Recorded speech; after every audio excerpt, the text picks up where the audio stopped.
Minsan, ang mga haunted house stories hindi nagsisimula sa multo. Nagsisimula sila sa isang bata. Isang batang laging nag-aabang ng pananakit at sigaw ng ama. Isang batang natutong kimkimin ang galit. Hanggang sa minasakir niya ang kanyang buong pamilya. At 1 taon matapos iyon, may bagong pamilya ang lumipat. At doon nagsimula ang alamat ng Amityville. Si Ronald Joseph DeFeo Jr. ipinanganak noong September 26, 1951. Lumaki sa isang pamilyang may pera. May bahay sa suburb, may reputasyon na maayos. May mga ulat mula sa kamag-anak at kakilala ng pamilya na ang ama niyang si Ronald DeFeo Sr. ay dominante. Abusive, mainitin ang ulo, mabigat ang kamay, mahilig manigaw, at may mabigat na presensya sa bahay. Isipin mo ang isang bata na hindi sigurado kung ano ang mood ng ama pag-uwi galing trabaho. Tahimik ba?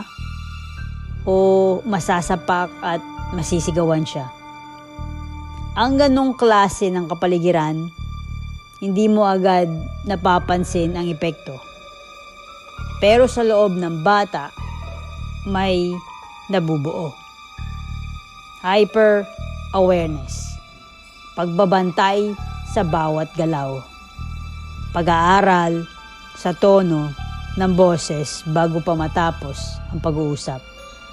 Kapag ang tahanan ay hindi ligtas, ang katawan mo natutong maging laging handa sa panganib. Hindi yun simpleng takot. It's chronic fear. At ang chronic fear, nagbabago ng tao. Nung bata pa si Ronald, siya ay overweight. Sa school, tahimik lang siya. Hindi athletic, hindi rin charismatic. Madaling target. Madalas siya binubuli at pinagtatawanan.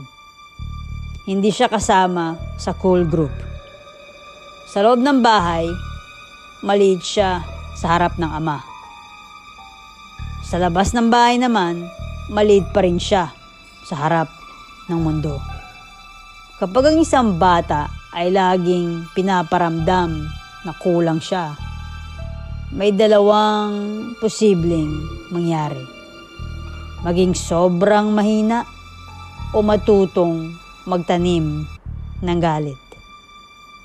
Hindi ahagad halata ang galit.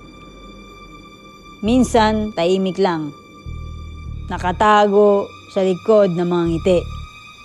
Nakatago sa likod ng katahimikan. Pero ang galit na hindi na ilalabas, hindi nawawala. Naiipon ito.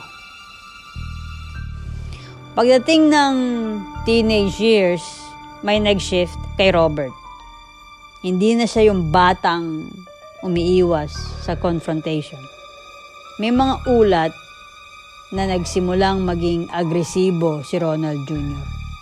Pumasok ang droga, LSD, heroin, at alak. Substances that numb pain but also amplify instability. May insidente kung saan tinutukan niya ng baril ang sariling ama matapos ng matinding pagtatalo. Isipin mo yung symbolism na yan. Ang batang lumaking takot sa ama, hawak na ang baril laban sa kanya. Psychologically, that is not random. Kapag ang isang bata lumaki sa kontrol at takot, may panahon na gusto niyang maramdaman ang power. hindi para manakit sa simula, kundi para maramdaman niya na hindi na siya powerless. Pero ang problema, kapag hindi na-process ang trauma, ang pagnanais ng kontrol pwedeng maging destructive. May psychiatrist na tumingin sa kaso niya. Kalaunan ay nabanggit ng possible antisocial personality traits, manipulation, lying, at lack of empathy. Pero hindi lahat ng taong may trauma nagiging violente. Pero trauma changes the nervous system. Kapag ang bata ay lumaki sa takot, sa distress, ang utak niya nag-a-adjust para mabuhay. Fight mode becomes default. At kapag fight mode ang default mo, kahit hindi na kailangan lumaban, nakahanda ka pa rin.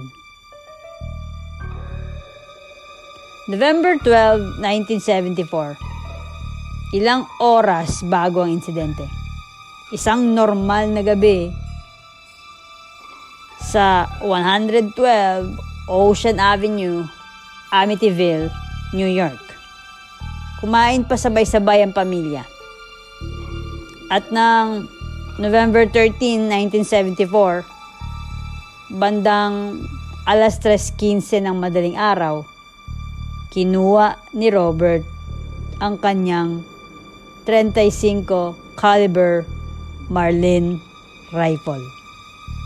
Ang unang pinasok niya ay ang kwarto ng kanyang mga magulang. Binaril niya ang ama, pagtapos ang kanyang ina. Walang senyales ng pakikipaglaban, walang bakas ng pagtakbo. Pagtapos bumaba ito at binaril ang dalawang kapatid na babae. At pagkatapos ang dalawang kapatid niyang lalaki. Lahat natagpuan sa kani-kanilang kama. Lahat nakahiga, walang defensive wounds, walang ebidensya na may nag-attempt tumakas. Ito ang bahagi ng kaso na hanggang ngayon pinag-uusapan pa rin. Pagkatapos ng lahat, hindi siya agad tumakbo. Naglinis siya, nagpalit ng damit, nilagay ang baril at ilang gamit sa pillowcase. Pagdating ng umaga, pumunta siya sa trabaho sa car dealership ng pamilya. Parang normal na araw. At bandang gabi, pumasok siya sa isang bar na tinatambayan niya madalas at biglang sumigaw, "Kailangan ko ng tulong! May pumatay sa pamilya ko!" Doon, nagsimula ang eksena ng shock. Pero nang maimbestigahan, unti-unting nabasag ang kwento. Una, sinisi niya ang mafia. Kalaunan, umamin siya. Ang linya na nanatili sa record na, "Once I started, I just couldn't stop." May history siya ng paggamit ng heroin, LSD at alak. Pero walang malinaw na forensic proof na siya ay nasa matinding drug frenzy noong gabing iyon. Ang mas lumalabas sa ebidensya, hindi ito random na pagkawala ng kontrol. Mukha itong planado. Sa paglipas ng taon, nag-iba-iba ang bersyon niya. May boses daw na nagtulak sa kanya, may kasabwat daw siya, at ang kapatid niyang si Don daw ang may plano. At meron ding third person silang kasama. Pero ang forensic evidence ay consistent. Isang baril, isang trajectory, at isang shooter lang. Ang shifting stories, madalas pattern ng isang taong gustong kontrolin ang narrative. Kapag hindi mo na makontrol ang nangyari, babaguhin mo ang kwento. December 18, 1975. Isang taon matapos ang massacre. Ang bahay sa Amityville, New York ay tahimik na ulit. Sa labas normal, may snow, may katahimikan ng suburb. At doon dumating ang bagong pamilya. Sina George at Kathy Lutz, kasama ang 3 nilang anak at aso. Bagong simula, bagong bahay, murang presyo. Pero hindi nila inakala na ang mura may kapalit. May nag-bless ng bahay na pare. Pagpasok niya sa isang kwarto sa taas, kinalabutan ito at bigla may narinig siyang bulong. Get out. Hindi malakas. Mahina pero diretso. Malapit sa tenga niya mismo. May pakiramdam siyang may humawak sa kanya. At naramdaman niyang may malamig na presensya sa likod niya. Hindi na niya tinapos ang blessing. Umalis siya bigla. Hindi niya agad sinabi lahat sa pamilya ang mga naramdaman at na-experience niya. Pero nagsimula na ang bigat. Sa mga sumunod na araw, may parte ng bahay na sobrang lamig. Hindi lang malamig ang panahon. Yung lamig na parang may nakatayo sa likod mo. Yung lamig na tumatagos sa buto. Yung lamig na may kasamang pakiramdam na hindi ka nag-iisa. Kahit magpainit sila, kahit naka-on ang fireplace, may mga sulok na hindi nagbabago. Parang may sariling klima ang bahay. Isang gabi, napansin ni George Lutz na may mga nakatayo sa labas ng bintana. Nakatingin lang sa kanya, hindi gumagalaw. Paglapit niya, nawala. Pero kinabukasan, may bakas na parang may naglakad sa yard nila. Hindi malinaw kung hayop, hindi malinaw kung ano. Basta, may nakatingin. At ang pakiramdam na iyon, hindi na umalis sa kanya. 3:15 a.m.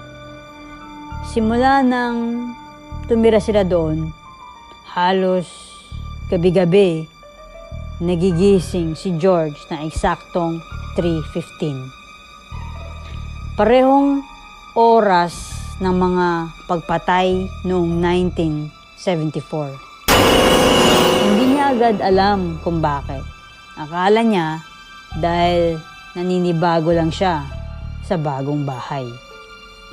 Pero parang may humihila sa kanya pababa. Mas naging irritable na siya. Mas naging tahimik. Parang ang bahay unti-unting binabago siya. May mga pagkakataon na may nakita silang parang pulang substance na tumutulo sa dingding. May mga pintong biglang bumubukas. May mga tunog ng yabag sa itaas kahit walang tao. At may isang kwarto sa taas, ayaw pasukin ng mga bata. Pakiramdam daw nila may kasama sila doon. Habang tumatagal, paiba na ng paiba si George.